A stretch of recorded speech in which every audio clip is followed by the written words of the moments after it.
દરરોજ આવા દિન વિશેષની જાણકારી મેળવવા માટે યકીન દરજી યુટ્યુબ ચેનલને સબસ્ક્રાઇબ કરવાનું ભૂલતા નહીં.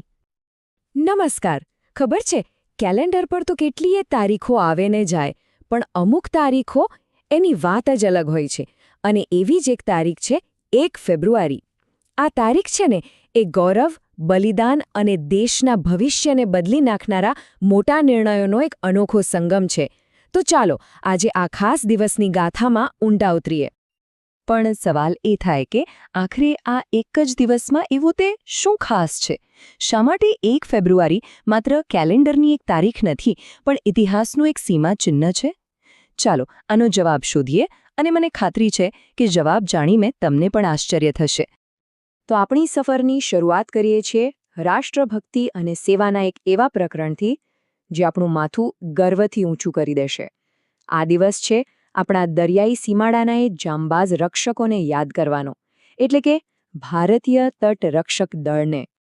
જી હા, આ એ જ ઐતિહાસિક દિવસ છે 1 ફેબ્રુઆરી 1977, જ્યારે ભારતીય તટરક્ષક દળ એટલે કે ઇન્ડિયન કોસ્ટ ગાર્ડની સ્થાપના કરવામાં આવી.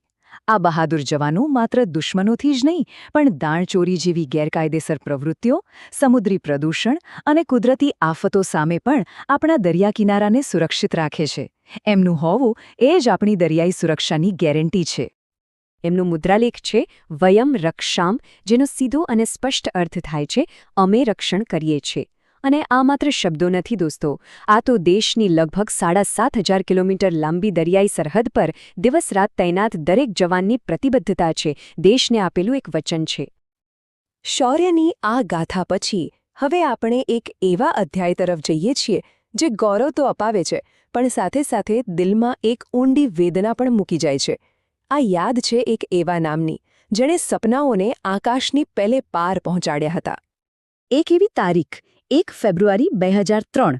આ દિવસે અંતરિક્ષમાંથી પૃથ્વી પર પાછું ફરી રહેલું કોલંબિયા સ્પેસ શટલ એક ભયાનક દુર્ઘટનાનો શિકાર બન્યું. અને આ દુર્ઘટનામાં ભારતે પોતાની એક સાહસિક દીકરી કલ્પના ચાવલાને હંમેશા માટે ગુમાવી દીધી. પણ જાણો છો, એમનું બલિદાન ક્યારેય ભૂલાશે નહીં. કલ્પના ચાવલાનું જીવન આજે પણ આપણી દીકરીઓને, આપણા યુવાનોને વિજ્ઞાનના ક્ષેત્રમાં મોટા સપના જોવાની અને તેને સાકાર કરવાની હિંમત આપે છે. બલિદાન અને સેવાની આ વાતો પછી ચાલો હવે એક એવા વિષય પર આવી જે સીધો આપણા અને દેશના ભવિષ્ય સાથે જોડાયેલો છે. કારણ કે હવે 1 ફેબ્રુઆરી ભારતના આર્થિક કેલેન્ડરનો પણ એક બહુ જ મહત્વનો દિવસ બની ગયો છે. વાત છે વર્ષ 2017ની. આ વર્ષથી એક નવી પરંપરાની શરૂઆત થઈ. પહેલાં જે કેન્દ્રીય બજેટ ફેબ્રુઆરી મહિનાના છેલ્લા દિવસે આવતું હતું, એ હવે મહિનાની પહેલી તારીખે જ રજૂ થવા લાગ્યો. તો આનો મતલબ શું થયો? આનો મતલબ એ છે કે હવે દર વર્ષે 1 ફેબ્રુઆરીએ દેશના નાણામંત્રી સંસદમાં આખા દેશનો આવક-જાવકનો હિસાબ રજૂ કરે છે. કઈ વસ્તુ સસ્તી થશે, કઈ મોંઘી થશે, ક્યાં કેટલો ખર્ચ થશે, આ બધું જ આ દિવસે નક્કી થાય છે, અને તેની સીધી અસર આપણા સૌના જીવન પર પડે છે.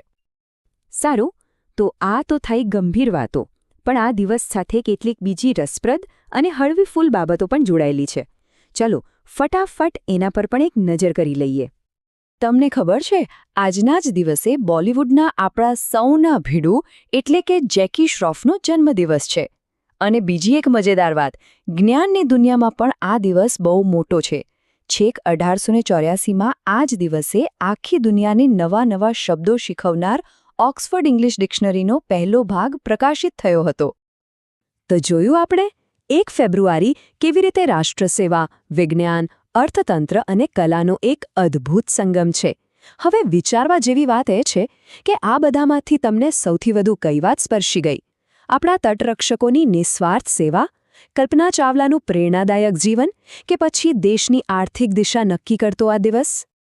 આવી જ બીજી ઘણી બધી રસપ્રદ અને મહત્વની જાણકારી માટે અમારી ચેનલને સબસ્ક્રાઇબ જરૂરથી કરજો. અને હા, જો આ માહિતી ગમી હોય તો એને લાઇક અને શેર કરવાનું તો બને જ છે. ફરી મળીશું. આભાર.